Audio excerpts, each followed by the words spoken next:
Hi, welcome to Two Non-Doctors. I'm Liz Mealy. I'm Maria Shahada. How you doing, Muffin? I'm fine, tired, good. How are you? Oh, same. Fine, tired, good. Nailed it. Well, that was our podcast. Thank you so Thanks, guys. much. Thanks for checking in. Um, a fan came up to me in Minneapolis and was like, "I missed your podcast so much." And I was like, "Oh, you must be happy that we're back." He's like, "What?" I didn't know. It was fun. It was actually very fun to break the news. I was like, "We're back." Um, What? it was very, he was just like, he was like about to be like mad at me. And I was like, "You can't, because we came back." Yeah, yeah. I was It's like, "Dude, almost there's like six forgiven. episodes." Yeah. Um, we're dumber than ever. I hope he's joined. I hope he's caught up. I hope he's here. We're Um, shorter episodes, so hopefully it's not too much to catch up on. yeah, we're doing it. We're making it work for us and the world. I feel like we're Yeah. doing it.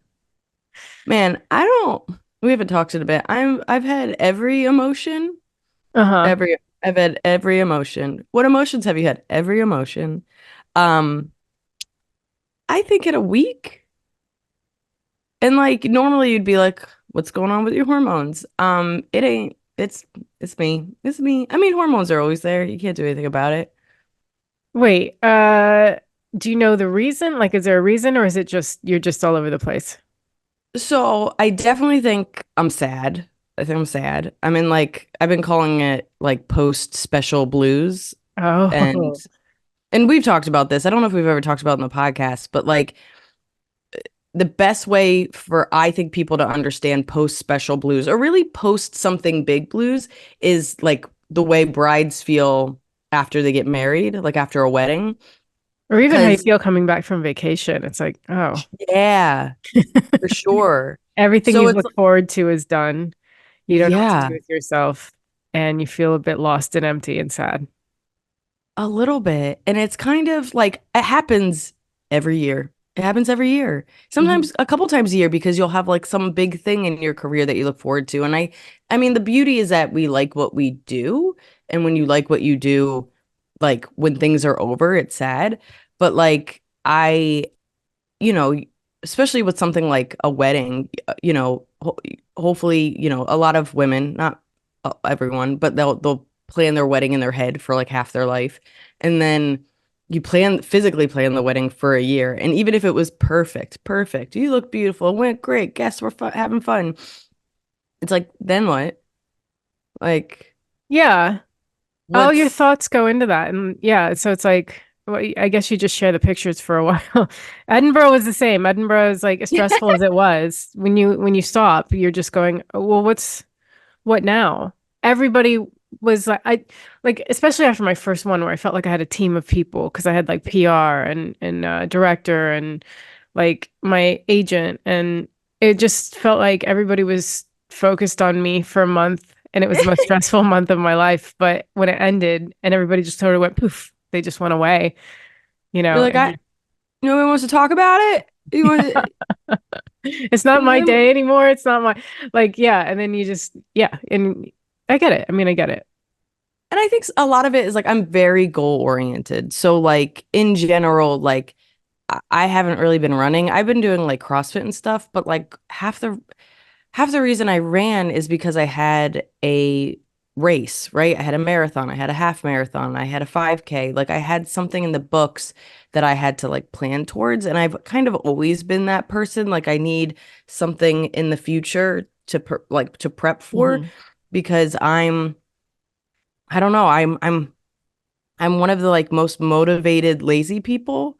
Like I just don't like my personality most days doesn't make sense. Like I genuinely like I have like these clothes behind me. These have been there for 4 days. There's clothes in the dryer. My dishes are clean. I've just been pulling them out of the dishwasher. Um and like hand washing my cat's bowls just because I'm like those are the only ones that I need right now. Been doing a lot of eating. I've been doing a lot of mom stuff where like I've eaten breakfast over the counter while Yeah. watching my cats eat. because Lunchbox isn't You're eating just eating well. their leftovers if they ever had leftovers. Just eating old cat food almost because Lunchbox hasn't been eating. He either hasn't been eating breakfast or he's barely been eating his breakfast, which is stressing me the fuck out. And and so I'm A, trying to make sure that he's eating something, but if I can't not watch him because Ghost would be like, mine now, and fucking eat all his food. And it's just like but genuinely like just eating eggs over a counter while watching my cats. And like I'm falling apart a little bit. This is a cry for help. Oh. No, Oh shit. Well, I mean, you already have like other goals, like you're working on your next hour and we're going on tour and um what more could you want? I don't know. I genuinely think I'm tired. Like tired. I can't Like imagine you wouldn't be tired. I am. This is the earliest I've woken up if for not a flight in weeks. But when I don't set my alarm, like you know me, I have a safety alarm, which is like the alarm right before I have to do something so that like I go and pee and brush my teeth and then I go do that thing. And Mhm. I've woken up to my safety alarm at like Oh. 10:55 or 11:55 and been like, "Ugh!" And then like I had a safety alarm for like a podcast I was doing and I was like, what Oh shit. like That's the worst feeling. and like he was like, how's it going? I was like, great. I'm like You have crusties like in my crust in your eyes. eyes. Yeah. like just like oh just making a hat work. I'm hot, I'll be honest, it's kind of hot. But here we are. I hung out with Adriana Palucci and my hair, it was really hot at the comedy club that she met me at, and my hair was like slicked back in like a bun. And when she showed up, her hair was slicked back in a bun, and I was just like, just two Italians making it work. I was like, how dirty is your hair? She's like, so dirty. And I was like, same. I was like proud of us, like just two curly haired girls living a lie. Yeah. Yeah. I mean, yeah. I've like the theater shows have been a dream. They've been so much fun. Yeah. But like it is a total 180 from being in Ohio and having to deal with like all the personal family stuff um and it's just like I just flew back to London, had one day, and then it was like be on. Like and I'm opening these shows, so I'm going on cold. And I mean, like it's hard at first, but I get them within a few minutes and it's usually really nice. So like it's been dream, but we had one day off. Like I did like six or seven in a row or six in a row or something, and then we had one day off, and then I just remember staring into space by 9 p.m. that day. I was Which just is the Edinburgh effect that like they're like, you should have a day off. And you're like, do I need it? And they're like, you should take it. And then you take it and you're like, no, it's not enough. there's no way Well, I'm going back on that. There's no way. it's, Yeah. I was talking to some young comics and I actually want to hear more about your, the West End, the West Mhm. End. Mhm. Um, but, I was at, Acme in Minneapolis and I was like, oh, it used to be three shows. Like it was two shows on Saturday and the host, um, this young woman named Emma, very funny, but she was just like, she was like, how do you do 2 hours? And I was like, honestly, it's like anything, you build up the muscle, but 3 hours is really hard because it's not only are you doing a third hour in a night, but it's usually like 11:30 midnight when you start it. And the one thing that's kind of great about like tour weekends being shorter, and because this is probably one of the longer, Acme is one of the longer weeks because it's Wednesday through Saturday and you do 6 shows. But I was like, that third show on a Saturday at the end of the week, you're like, what? You don't even Like, you're know if just, like the things you've already said in that set or not. You're like, dude. And if sorry, it you've doesn't go already heard well, dude, and it's midnight. I tell stories. Everything about it is not conducive for that time of night anyway. But the third time you say something, and if it doesn't get the right reaction, your first thought is, oh, I've just said this. I've just said this, and I look crazy. Like I look like a robot that's malfunctioning. Like it is. that. It is quite horrifying because you're like, I don't know if they're not laughing because it's midnight, because I suck, because I've said this for the second time to them. Like it's just your mind starts to spin and you're just anyway. I was gonna say for the West End, the person you were opening for was political. And as Mm, somebody that opened for somebody political for years, I found it to be really great audiences because like clearly you wouldn't be opening for them if your politics behind the scenes didn't match and who you were, you know what I yeah. mean, like what you believe in. But they don't like when I was opening for Hurry, like he doesn't want somebody talking about like Trump and race and whatever in front of him because it starts to get oversaturated and it's like I think even that's if you have exactly why I think the show works is because yeah. I'm very personal and I might like I like, I bring up Gaza, but not what's going on in Gaza right now, but like my experience there. And I think that's the difference. And I'm just because if I were talking about, yeah, a bunch of like political shit and then he comes out and talking about political shit, it's just like, oh God, you know. So I think I did round out that show really well. And like, I got compliments about that. Um, because at first I was like, but I'm not political at all. But I'm like, actually, that works for the best.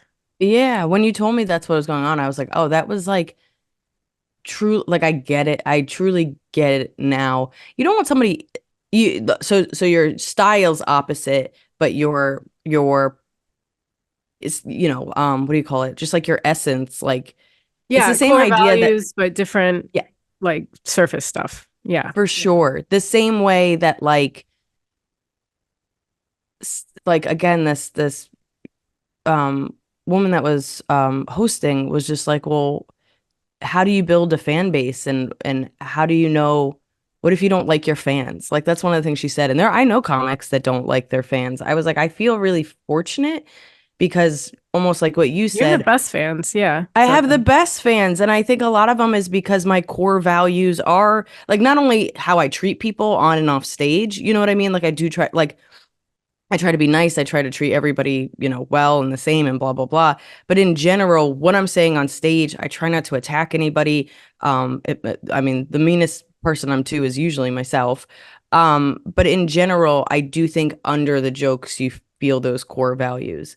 And it's interesting how, like, I don't know. You just don't. Same with like when I opened for Hurry, like he's such a wonderful person, and I feel like his beliefs and politics are in the right place. So it's like his fans were incredible. Like it was always a dream. Like I was never nervous opening for him because I was like, I would go out there, they would accept me, they would listen. We're high fiving about cats. I'm like, this is crazy. Like yeah. it really was like I to the point where like um when I wouldn't open for him at that time, I'm just like, why is everybody not thanking me? Like, why I am a joy. Yeah. Yeah. Yeah. And Jonathan Pye's fans have been amazing. They've been so good. And then they're like, he's like, follow Maria. And then a bunch of people followed me, and that's always nice. And then they like Yeah. people who saw me have written to me and told me like they enjoyed me. It's all really nice. And then you get some reviewer who goes, Maria had a so-so set. Which to be fair, Oh, one or two of the shows so far have been so-so. I don't know which show they were at, but it's like you really need to kick an opener. Do you know what I mean? Like, do I oh. need to be brought down? First of all, go fuck yourself entirely, truly. Yeah. But also, it really bothers me if you're going to be an expert, right? You're going to be somebody that reviews people and blah, blah, blah. You don't want to take any context into this. You don't want to, I come out cold. Nobody knows who I am. Half the time, they don't expect an opener. They get there and they think the person they bought tickets for is immediately who they're going to see. You don't want to give them a second. You don't want to attest to the situation. It really bothers me when it's just this kind of like, I came, it wasn't perfect. They can go fuck themselves. And you're like, okay, Yeah. it's my whole career. No big That's deal. fine. It's all right. It's been Enjoy, working a enjoy your really long time. brownstone that you Yeah, live enjoy in. your brownstone. It's like in Birdman when the New York Times critic like was like, I'm gonna review your show very poorly. And he goes, you risk nothing. I risk everything. And it's just like, yeah, tell her. You know, fucking reviewers, Dude, come at me. it's so funny because it's just like you want them, you need them, right? You need them Yeah. for Edinburgh. It's really helpful when like specials come out. Um, it was funny. I got like tagged in something that was like 10 specials, you might have missed that you should see. And I was like, oh, and it was like a YouTube video. I was like, oh, this is so nice. And then it's just like, and Carmen was the first one. I was super excited. I was like, this guy's got great taste. Um, but all he does is like, you should see it. And then he plays a clip and he moves on. I was like, That's yeah. Why how do you have people following you? And that's all you do. so you That's what don't it's like want when I was watching YouTube with my brother. Just like half the things are just like reaction videos and people going, oh, that's funny. It's like, why is this a video? Why is this in Why my does this have feed? millions of views? Yeah. Millions. Why am I Dude, trying so hard?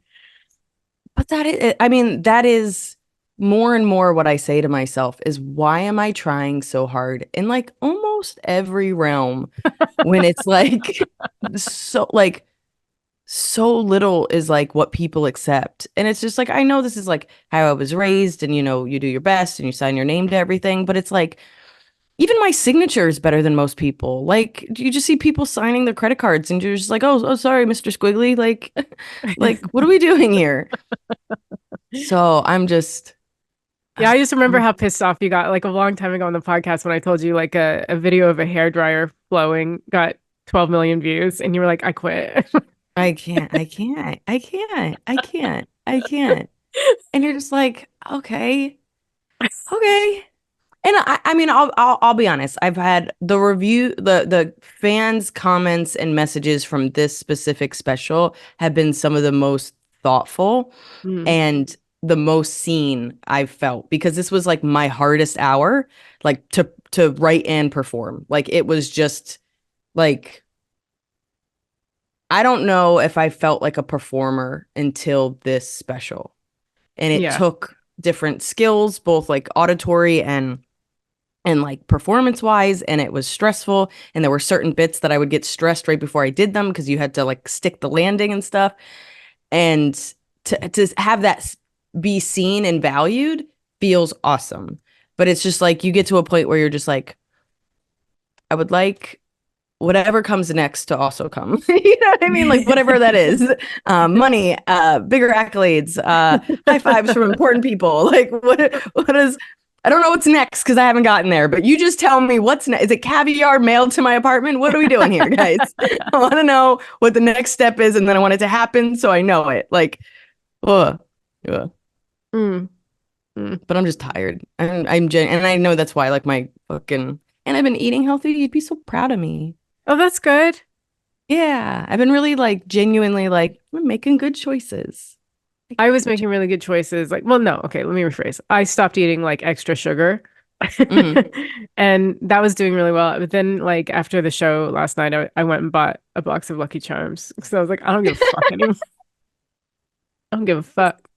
I go to cereal as a comfort food. I think a lot of people do. As like if I'm heading down, I it's in a haven't bowl of had the cereal. headspace to make any food. I bought a bunch of food at the beginning of the week to cook, and it's like it's like when you're too stressed.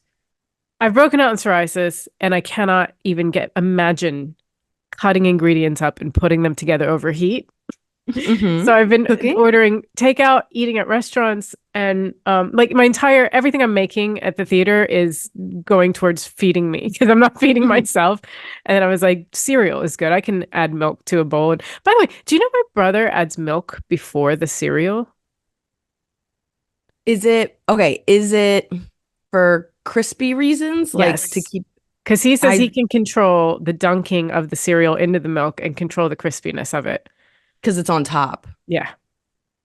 I mean, I genuinely am on his side and I'm impressed. I can't believe I like so many shahadas. This is crazy. I'm a fan of so many shahadas out here.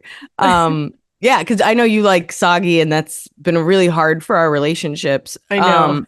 But yeah, like as a person that likes crunchy and it's like important to me, I'm just Well, hats there's a off. tip for everybody out there who likes their cereal crunchy. Put the milk in the bowl first, let it float on top, and then dunk as needed.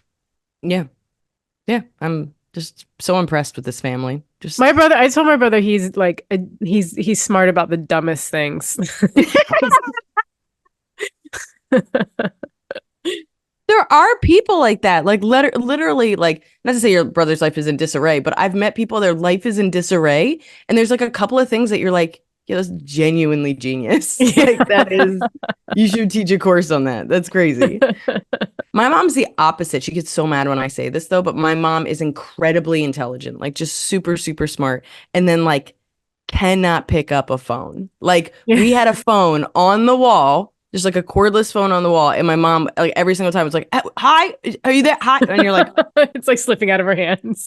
just couldn't do it. But like just like this, like truly the simplest things. My mom is like just, but then she's like doing brain surgery on a cat, and you're just like, Right. I can't. Well, it's because her brain is occupying more important things. So she doesn't need to know how Absolutely. to turn on a phone. Yeah. And she's also had 5 kids. When it comes to like any technology, she's like, you do it. You do it. That's Someone your else do it. I have five yeah. of you. Yeah. Somebody use your little tiny fingers and make this work. Um, No. all right. Do you want to do like emotions and there's a fan mail I want to read. Oh, okay. Oh, can I tell like a really dumb, pointless story real quick? Oh, that's the whole podcast. Yeah. Yes, please. Um, so I'm allergic to yeast and I couldn't eat bread for years. Did not have bread for years. And then keto became a big thing. And there, because like, even like Ezekiel or some of these like gluten-free breads, they still have yeast in them. So I cannot have bread. And so there's this keto bread. I think it's called like basic culture or something like that. But it's in like the freezer section of like a Whole Foods or like an organic store or whatever. And it's not good. I call it gross bread because it's gross, and anybody that's had it has said this is gross. But I've been eating it for years because you just toast it. I feel like you toast anything and you put something on it, it's fine. So I like my gross bread. It's a way for me to feel connected to bread.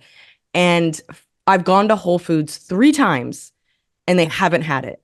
And so at first I was like, oh, it's out of stock. And then the third time I went, it's nowhere. There's no Ezekiel bread. There's no frozen bread. And I was like, freaking out. I was like, no, no, no, no, no. I'm trying to eat healthy. This is like my one little, kind of snacky snack that makes me feel it's the way that I can kind of be lazy. I can make a sandwich, like, and I'm freaking out. And so I go to like the little dude and I was like, hey, there's this like frozen bread that I get, but it hasn't been here for a month. And I'm just wondering if like it went out of business or you're like done ordering it. And he goes, what's it called? And I was like, I don't know what it's called. It's frozen. I've been having it for years. It's frozen. It's gross. Like I'm like it's nasty. You shouldn't eat it. And he's like, well, I'll call somebody. I was like, well, how long is that going to take? It's so funny that I was like, I've been thinking about it for a month, and I was What is like, this hand motion? I don't know. I How was like, long how is long that is gonna that take? gonna take? Like, I was just like so like, when it's you because I've done that before, and then you're waiting for a staff member for like 20 minutes, and then they tell you like, hey, it went out of business, and you're like, I could have Googled this, and like, Come on. I just was like so. But anyway, this person came over immediately and was like, oh, we just moved our frozen bread. I was like, what? Right. I To was like, when where? did you do that? He's like, oh, we slowly been doing it. Keep in mind, it's just like it's not that big of a story. He's like, we The way just been Phoebe slowly moved moving. out of Monica and Rachel's or something, like just like Yeah, just one piece slow, of furniture at a yeah, time. just like one bread at a time. Somebody's moving it to the other side of the store, and there it was. And I was like, my gross bread, like truly, like again, I was just like, oh, but it made my that was the highlight of my week is my gross bread is back. Good. It never left, to be It fair. never left. You Yeah, found it again. and it didn't go out of business, so I'm not the only person that eats this disgusting bread. I'm so over gluten-free bread. It ain't good. It's It not ain't good, good. guys. It's It's not like good. sweeter than it needs to be. I just don't know what they're doing with it. There are some brands that are all right. Like M&S here, they have good gluten-free bread, but like it's not one of those things you can just buy anywhere. Like anything gluten-free. It's like no, it's really gonna be. It's very particular. Yeah. Okay. That was my gross bread story. Thank you. Thank you. Thank you for listening. Our announcements. We're going to Europe. We're going on tour soon, like in 2 weeks. Yeah. It is mostly Germany. I don't know how that Sorry. happened. We just spent 30 minutes talking about how tired we are. It's like we're going on tour in like 2 weeks. Oh God. I mean, The I'm tired trying. tour. Yeah, the tired tour. I'm trying to sleep, trying to sleep. But we are everywhere. Just go to lizmealy.com or mariashahada.com, but it starts in Edinburgh. It's a bunch of Germany in the middle. And yeah, just some of the dates: Edinburgh, Dublin, London. Oh, somebody taught us how to say Karl Karlsruhe. Schar. We still Yeah, and I was like literally practicing, and then all of a sudden I was like, oh no! It was like our German fan was teaching. Thank you, German fan. Was appreciate like, it, but I think we're a lost cause there. I really Karlsruhe. do. Berlin, Frankfurt, Munich. Munich, At the end of the summer Heidelberg. that got added. Yes, Munich just got added. Paris, Brussels. It's all Amsterdam. on. Yeah, Yeah. Amsterdam. If you live in Europe, just check the sites. We Yeah. might be there. We might be there. And then again, my special's out. It's called Murder Sheets. It's free on YouTube. It's out. May 2nd at 9:45 p.m. at the Bill Murray in London. I'm doing a work in progress for my show. I'd love it if you guys came. I've been changing it a lot, so it's still kind of a mess, but I need an audience to help me Bill decide what to keep Murray. in and what not to. Yeah. So Yeah, Bill please, Murray, May 2nd. yeah, Go, go, go. go, go, go. Thank you to our Patreons. I think we got a couple of new Patreons and I we are know. Thank you, very thank you, thank grateful. you. Fan mail. Yes. We are flying and I love it. This is from Teresa. She says, Hi, Liz and Maria. First off, I cannot tell you how happy I am that you guys have started the podcast back up. I always go to your shows when you are both together. I feel like you should do a two non-doctors live show sometime. Yes. That'd be Yes. fun. We Yeah, I tried mean, that once and we then, the COVID. pandemic stuff. We got too eager. Yeah. At any rate, between the two of you, you cover basically all things that pertain to what I'm dealing with, lol. Do you say lol in the States or is that just a UK thing? LOL. I don't think lol. I hear LOL, but I've never heard lol. Oh, okay. So lol's just said here. Misophonia, yeast allergies, the not wanting kids, hormone bullshit, most recently, the waiting mode, among others. I'd never heard of such a thing, but I absolutely 110% have it. I'm getting married in June and I have been paralyzed with anxiety about finishing up the last minute details. All I needed to do was send damn emails or texts, and I simply could not bring myself to do it. However, I am happy to report that after listening to Liz talk about going to a coffee shop to just get something done, it motivated me to do the same. I've knocked off several things off my to-do list in one day, and now it is officially off my brain. Many thanks. Love you guys. Teresa. And she managed this email, so that's great. Yeah, Teresa, you're killing it. I mean, first of all, we are honored. Congratulations. Oh, that Yes, too. yeah. No, no, I mean, yes, congrats on your upcoming wedding. Get ready for those sadness afterwards. Sorry Yeah. about this podcast. She's like, You I should, sent these emails and now I'm gonna be sad. more people need to know you're going to be sad after a big event like your wedding. Girl, you're gonna be sad. But right now, proud. This is what you are. You're proud. You did the emails. You did what you had to do. Um, that's awesome. I do feel like we're inspirational. Um, uh, I feel like we just taught her about growth spread. I feel like this is big, Teresa. Yeah. I like that her subject was I did things. Yeah, that's almost how I text you. I'm just like, Maria, I did things. I'm so proud of you, girl. Oh, that's awesome. That genuinely makes us happy. Yeah. We All want we right. want more of those emails. Yeah, more Uh, emails. Please send us your emails. Did we inspire you? yeah, did we? Because you can email us at two nondoctors@gmail.com. That's the number two non full word doctors@gmail.com. And then you can follow us Um, on Twitter and YouTube at two non-doctors, number two full word doctors, and then on Instagram at two non-DRS. That's the number two. yeah. And follow me at Maria Shahada. Yeah, follow Maria. Follow us. Okay. Googles? Yeah, Googlies. All right.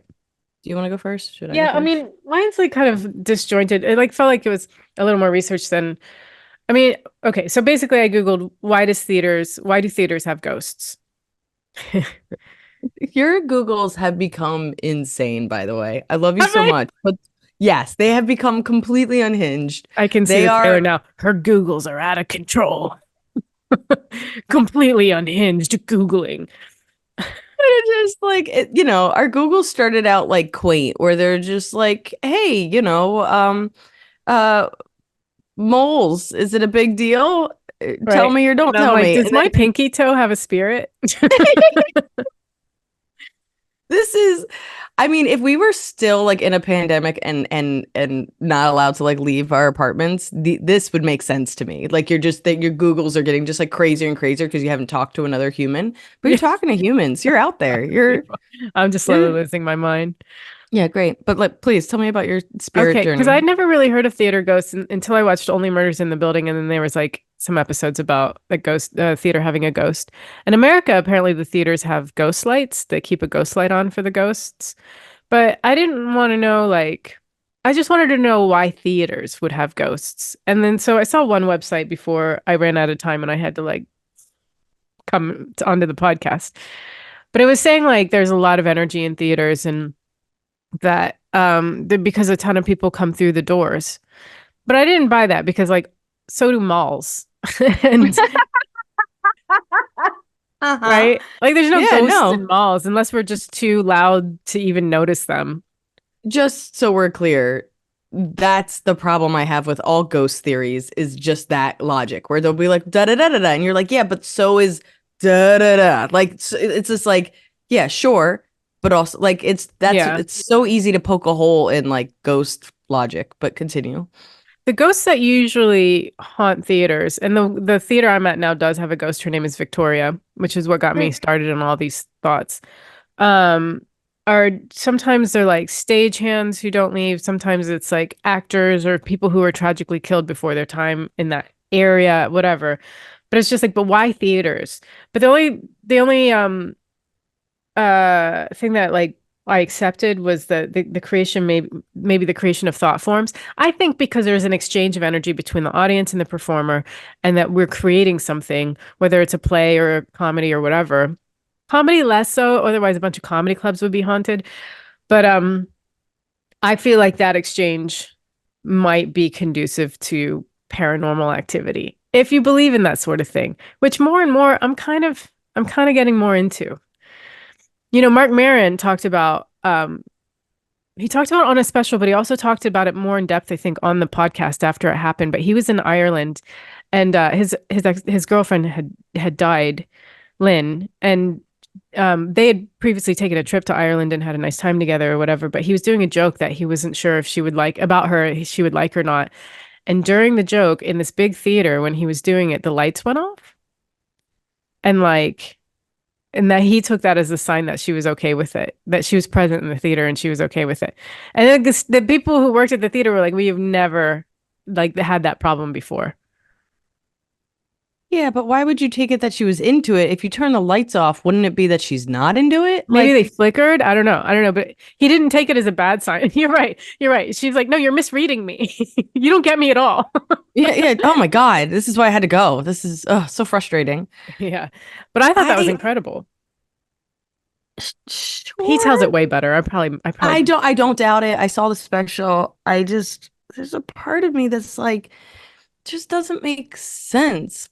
Like so how many like it's funny. So I have a friend of mine that's we're the same age, but like younger comic. Like she started a couple years ago, and she's like, "Do you feel like comedians die disproportionately more often than other people or art forms?" And I go, "Oh yeah, get ready. They're just dying all the time. You know, very tragically as was well." she a comedian?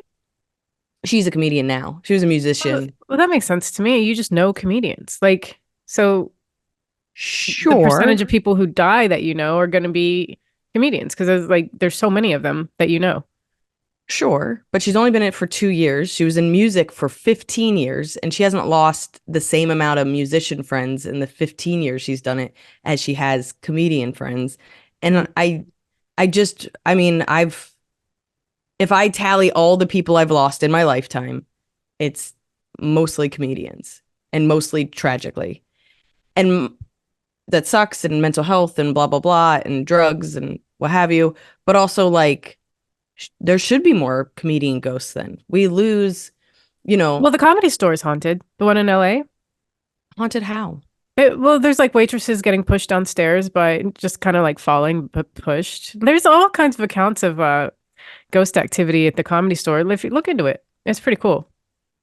Is it? Is it? It People are gonna get is. injured, That could be Maria. Richard Pryor fucking pushing some waitress down the stairs. Do you know what I mean?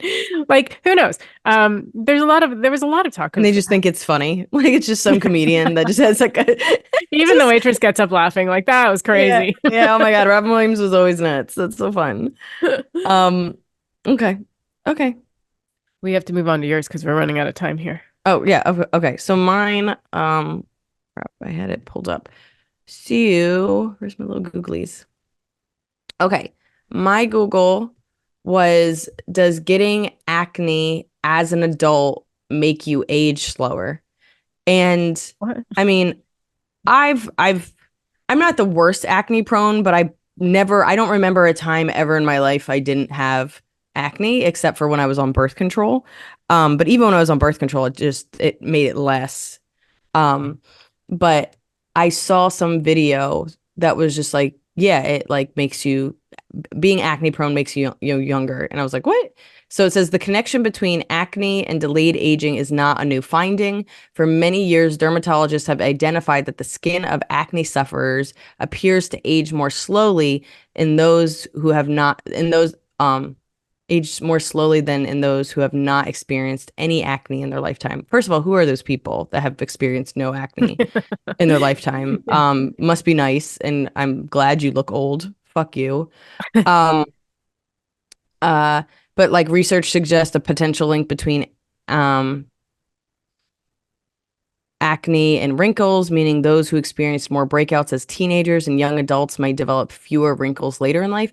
But my thing was more like I am almost 40 and still deal with it. It's becoming a little bit better, which then made me want to research like is some other hormonal thing going on? Like is this at first I was like maybe it's premenopausal that like my acne just magically started getting better, but everything said that menopause and acne are actually like it makes it worse. And I was like, okay. But really like oily skin. Okay, so this is my feelings or my this is my junk science. I I'm very oily, Why very didn't we Italian. name the podcast Junk Science? Junk science. Oh, that's so good. But also, before you say anything, my guess would have been like oily skin keeps your skin supple enough to not give you wrinkles. That's exactly what I feel. So it makes it so it traps the dirt and you're more acne prone because I've just always had oily skin.